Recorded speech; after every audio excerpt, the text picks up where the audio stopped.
पापी से पापी व्यक्ति भागवत सुन के तर जाता है, उसका उदाहरण देखिए। एक गांव था, गांव का नाम था उत्तमपुर। तुंगभद्रा नदी के किनारे एक गांव था। तुंगभद्रा तटे पूर्वम भूतपत्तनमुत्तमम यत्र वर्णः स्वधर्मेण। वहां पर सारे धर्म के लोग रहते थे। वहां पर एक आत्मदेवः पुरे तस्मिन् सर्व वेद विशारदः, सारे वेदों के ज्ञानी, चारों वेदों के ज्ञानी श्री आत्मदेव जी महाराज रहा करते थे। एक पंडित जी थे जिनका नाम था आत्मदेव, जो अपनी आत्मा में परमात्मा को देखें, वो आत्मदेव हैं। आत्मदेव जी की पत्नी का नाम था श्रीमती धुंधली देवी। धुंधली, आत्मदेव जी के जीवन में सब कुछ था, पुत्र नहीं था। क्या नहीं था मेरी मां? पुत्र। जीवन में सब कुछ क्यों ना हो, फिर भी कोई ना कोई कमी तो रह ही जाती है। अच्छा बताओ, बेटा होना जीवन में जरूरी है या नहीं? उत्तर दो मैया और भैया, सब लोग प्रश्न का उत्तर देंगे। जीवन में किसका होना आवश्यक है? बेटे का, बेटी का, या भगवत भक्ति का? जीवन में किसका होना अति आवश्यक है? बेटा, बेटी या भक्ति? जोर से, और जोर से। भक्ति। तो बेटा होना जरूरी है? अरे गृहस्थी के बेटा हो जाए तो अच्छी बात है, भगवान करे सबके हो जाए। बेटी हो जाए तो अच्छी बात है, भगवान करे सबके हो जाए। लेकिन एक बात बताओ, बेटा बेटी तो लगभग सबके हो ही जाता है, क्या भक्ति सबके हो पाती है? बोलो, हो पाती है? इसलिए बेटा और बेटी से श्रेष्ठ यदि कुछ है तो भगवान की भक्ति है। इसलिए भगवान की भक्ति जिनके जीवन में है वो बड़े भाग्यशाली हैं। बेटा और बेटी तो होते ही हैं, बच्चे तो देखो कुत्ता बिल्ली के भी हो जाते हैं। ये मानव का शरीर क्यों मिला है आप लोगों को? चलो एक छोटा सा सवाल मैं सबसे पूछूंगा, आप सब बुद्धिजीवी हैं, पढ़े लिखे हैं, उत्तर देंगे मुझे विश्वास। बताओ, सिंपल सवाल है हमारे, बहुत कठिन सवाल हम पूछते नहीं हैं। प्रश्न ये है आप लोगों से कि आप लोगों ने विवाह क्यों किया? ये प्रश्न है। प्रश्न फिर से हम दोहराएंगे और एक एक से पूछेंगे। मैया, ओ मेरी पंचायती मैया, देखो यहां आगे से पीछे गई पंचायत करने। पीली मैया, ओ पीली मैया, बैठी रहने दो, चुपचाप सुनो, ध्यान से सुनो। चलो बताओ, आप लोगों का विवाह हो गया है? किस किस का हो गया? हाथ उठा लो। चलो बताओ, आपका विवाह हो गया? चश्मा वाले भैया बताओ, आपने विवाह क्यों किया? उत्तर दो, उत्तर दो। कर लिया, पता नहीं क्यों किया, हो गया। इसलिए नतीजा सही निकल के नहीं आता, क्योंकि उद्देश्य ही पता नहीं है। आप यदि लंदन जा रहे हैं, दिल्ली जा रहे हैं, तो आप उद्देश्य से जाएंगे ना, हम इस काम से जा रहे हैं। अब जा रहे हैं, पता नहीं किस लिए जा रहे हैं, ये तो कोई बात नहीं होती। आपने विवाह किया है तो कोई तो उद्देश्य होगा आप लोगों का, तब तो किया है, वरना क्यों करते आप विवाह? चलो फटाफट उत्तर दो, और ये प्रश्न घर में जाके फिर पूछना अपने आप से कि हमने विवाह क्यों किया। आज इस पर चर्चा कर लेंगे जरा सी देर। मैया, आपने विवाह क्यों किया? किया है ना? क्यों किया? ये दादाजी बताएंगे, उम्र में आप लोगों से ज्यादा समझदार हैं, आप नहीं बता पा रहे हैं, उनका ज्यादा समय हो गया विवाह गृहस्थ में, तो बताएंगे। बताइए आपने विवाह क्यों किया? चश्मा वाले दादाजी बताएंगे। सबसे पहले 3 बैठे हैं, ब्रह्मा विष्णु महेश। सबसे पहले बताइए आपने विवाह क्यों किया? अब सेकंड नंबर के बताएंगे। चलो आप ही बताइए, ऊपर बैठे हैं चश्मा लगाए भैया, सफेद कुर्ता। बताइए आपने विवाह क्यों किया?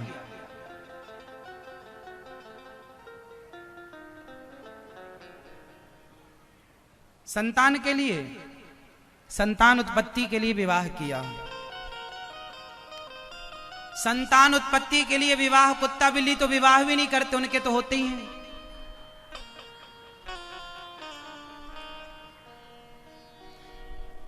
अब सोचिए कि आप सबने विवाह कर लिया, जितने यहां बैठे हैं लगभग, कोई शायद अभी बाकी हो। विवाह सबने कर लिया, पर पता किसी को नहीं है कि हमने विवाह क्यों किया। आज आप लोगों की आज्ञा हो तो मैं बता दूं? कौन कौन सुनना चाहेगा? सब। चलो, अब विवाह करने के 25 साल बाद ये सुन रहे हो क्यों किया। चलो फिर भी सुनाते हैं आपको। देखो, कुछ लोगों का यह मानना होता है कि महाराज हम विवाह अपने वंश को आगे बढ़ाने के लिए हमने विवाह किया, संतान उत्पत्ति के लिए। तो देखो, विवाह के बाद तो संतान उत्पन्न होगी ही, वो जाएगी कहां? उद्देश्य संतान उत्पन्न करना था ही नहीं, फिर विवाह का उद्देश्य क्या था? अच्छा चलो, इसे मैं और अच्छे से समझाऊं ताकि आपके जीवन में सदा के लिए समझ में आ जाए। आप जितने मेरे भाई लोग बैठे हैं, आप बताओ, आपकी पत्नी जब आपका विवाह नहीं हुआ था तब से लेकर आज तक जब आपका विवाह हो गया है, तो आपकी पत्नी ने आपकी कहां कहां सहायता की? कहां कहां सहायता की? पहला, विवाह क्यों किया जाता है? पहला कारण, बहुत सारे कारण हैं, मैं एक एक से बताऊंगा। विवाह करने का पहला कारण कि जब विवाह नहीं होता तो चाहे स्त्री हो चाहे पुरुष, लड़का हो या लड़की, उनका मन ज्यादा चंचल होता है विवाह के पहले।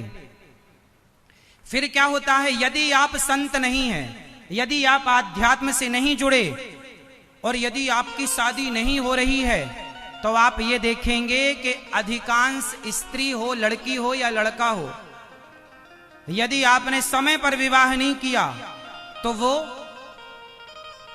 यदि आध्यात्म का ज्ञान नहीं है भीतर, तो व्यभिचारी हो जाते हैं। मतलब आप किसी का विवाह ना करो तो व्यभिचारी होने की संभावनाएं ज्यादा हैं, हाँ या ना? इसलिए आपका मन पहले ज्यादा चंचल था, फिर पत्नी आई, फिर आपका विवाह हुआ, और जब विवाह हुआ तो आपका मन पहले 17 जगह जाता था। जब विवाह हुआ तो आपका मन सबसे हटा और एक पत्नी में केंद्रित हो गया। मतलब आपकी पत्नी आपके मन को काबू में करने के लिए, मन को वश में करने के लिए सबसे बड़ी सहयोगी हमारी पत्नी है, जो हमारे मन को कंट्रोल करने में हमारी सहयोगी है, सहायता करती है। और यही स्थिति स्त्रियों के साथ है कि आपका पति आपके मन को कंट्रोल करने में सबसे बड़ा सहयोगी है। पहला कारण तो हमारी पत्नी और हमारा पति हमारे मन को कंट्रोल करने में सहयोगी हैं। पहले मन 17 जगह भटकता था, फिर सबसे हटके एक जगह लगा। ये बात सही है या गलत है? सही है। तो मन एक पत्नी में लग गया। अब आप पत्नी, अब गृहस्थी में हैं आप, तो अब गृहस्थ में रहकर आपने संसार का सुख लिया और लेकर देखा कि कितना सुख है। अब उद्देश्य ये है कि अब धीरे धीरे इन संसार के सुखों से मन हटाओ और भगवान के चरणों में मन लगाओ। संसार का सुख नहीं देखोगे ना तो मन बार बार जाएगा, कैसा होता है संसार का सुख, कैसा होता। तो भैया लोगों ने शादी कराई, हमारे बाप दादों ने, बुजुर्गों ने नियम बनाया, विवाह करो, शादी कर लो, देख लो संसार का सुख क्या है, और देख कर पता लगाओ कि बहुत ज्यादा सुख नहीं है। केवल केवल केवल लगता है कि सुख है, मिलता विलता कुछ नहीं, क्षणिक सुख है। इस क्षणिक सुख में सारी जिंदगी लोग बर्बाद कर देते हैं। इसलिए इन भोगों से मन को हटाओ और भगवान में मन लगाओ। तो पत्नी जो है वो सहयोगी है कि पत्नी में पहले आप मन लगा के फिर मन वापस ला करके और भगवान के श्री चरणों में लगा दो, तो पत्नी सहयोगी हुई भगवान की भक्ति में। ये दूसरा कारण है।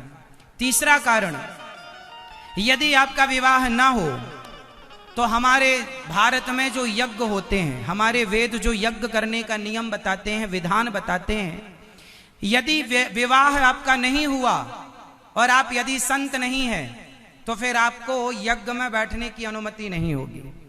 यहां तक कि भगवान राम, जब भगवान राम की पत्नी माता सीता वनवास गई और राम जी ने यज्ञ किया तो गुरु वशिष्ठ जी ने मना कर दिया कि राम आप यज्ञ में नहीं बैठ सकते, क्योंकि आपकी पत्नी, आप गृहस्थ हैं पर आपकी पत्नी साथ नहीं है। या तो पत्नी को लाओ, और पत्नी आप ला नहीं सकते तो आप इस यज्ञ के अधिकारी नहीं है। तब भगवान राम ने पूछा क्या करें? तब बोले सोने की सीता बनाओ। तब सोने की सीता बनाई गई और सोने की सीता को बगल में बिठाया गया और तब राम जी ने यज्ञ किया था। मतलब आपकी पत्नी ना हो तो आप यज्ञ के अधिकारी नहीं हैं। तो विवाह इसलिए किया जाता था कि हम यज्ञ का अधिकार प्राप्त कर सकें, क्योंकि गृहस्थ को ही यज्ञ का अधिकार प्राप्त होता है। तो पत्नी हमारी हमें यज्ञ का अधिकारी बनाती है। भगवान राम की भी पत्नी नहीं थी तो यज्ञ के वो अधिकारी नहीं थे, तब सोने की सीता बनाकर बगल में बिठाना पड़ा। हाँ या ना? तो पत्नी हमें कौन सा अधिकार दिलाती है? जोर से, यज्ञ का अधिकार दिलाती। इसलिए जब पति और पत्नी बगल में बैठते हैं, एक साथ बैठते हैं, तब वो यज्ञ के अधिकारी होते हैं। ना पुरुष अकेले आहुति दे सकता और ना स्त्री अकेले आहुति दे सकती। यदि आप गृहस्थ में हैं तो आपको अकेले आहुति देने का अधिकार नहीं है यज्ञ में। कोई दे रहा है तो वो मनमाना है। यदि कोई दे रहा है तो वो मनमाना है। यदि आप गृहस्थ में हैं तो आपकी पत्नी को आपके बगल में बिठाना जरूरी है। पति पत्नी दोनों बैठकर ही कथा इत्यादि सुने। कोई भी पूजा हो पंडित जी घर में कराते हैं तो गांठ जोड़कर कराते हैं। क्या होता है? गठ जोड़ा होता, गठबंधन होता, मतलब जोड़ी से। यदि पत्नी, अब पति नहीं है किसी का या पत्नी नहीं है तो फिर तुम अधिकारी नहीं हुए उस पूजा के, फिर तुम अपने बेटा और बहू को बिठाओ। इसलिए कहता हूं जब तक पति पत्नी तुम्हारी जोड़ी है, गठबंधन है, तब तक सारे पुण्य कर लो, क्योंकि एक के जाते ही आप उस अधिकार से वंचित हो जाएंगे। जो तुम कहते हो ना बुढ़ापे में करेंगे, बुढ़ापे तक एक भी चला गया तो तुम वंचित रहोगे।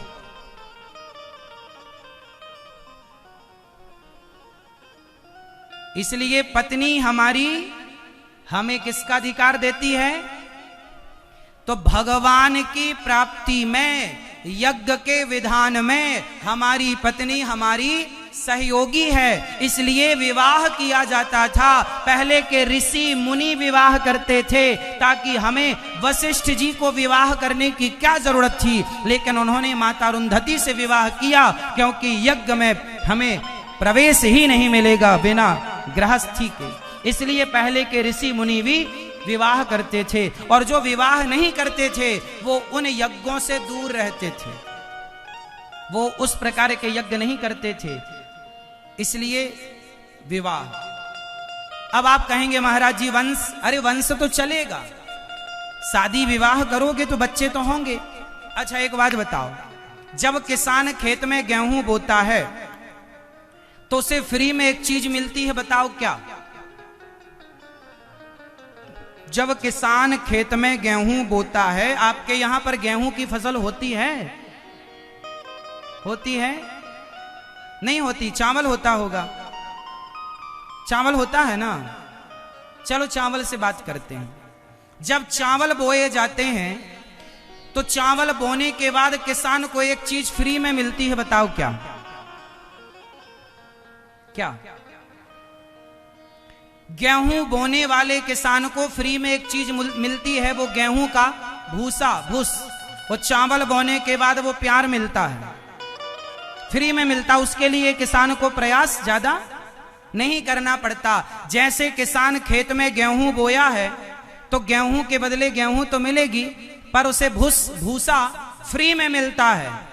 उसी तरह जब आप गृहस्थी में जाओगे तो उद्देश्य है गृहस्थ में जाने का कि भगवान को प्राप्त करके लौटना है, भगवान को पाने के लिए। लेकिन भूसा फ्री में मिलता है, भगवान को प्राप्त करने के उद्देश्य से जब गृहस्थ में प्रवेश करोगे तो बेटा बेटी पद प्रतिष्ठा पैसा भूसे की तरह ये तो मिलना ही मिलना है। ये जाएगा कहाँ? किसान ने खेत में गेहूं बोई है तो गेहूं तो मिलेगा ही मिलेगा, भूसा फ्री में मिलेगा। तो तुम्हें भगवान तो मिलेंगे यदि तुम नेक रास्ते पर चल रहे हो तो, और बच्चे तो फ्री में मिलेंगे ही मिलेंगे। बेटा बेटी तो होंगे, जाएंगे कहां? उद्देश्य बेटा बेटी को पाना नहीं है। मीराबाई के बेटा नहीं था तो नाम बताओ। मीराबाई के बेटा था? भगवान की भक्ति श्रेष्ठ है, बेटा बेटी और भक्ति में भक्ति श्रेष्ठ है। इसलिए भगवान को मूल में रख करके गृहस्थ में जाना चाहिए। पहले के लोग जब विवाह करते थे ना तो पहले घर में सत्यनारायण भगवान की कथा होती थी, पूजा पाठ से अपने गृहस्थी को शुरू करते थे। आजकल तो शादी हुई तुरंत भाग जाते हैं हनीमून मनाने के लिए, तुरंत। कोई पूजा पाठ नहीं, कोई विधान नहीं। मतलब आज के बच्चों का उद्देश्य विवाह का भगवान से कोई लेना दे, वो केवल भोग विलास के लिए विवाह करते हैं।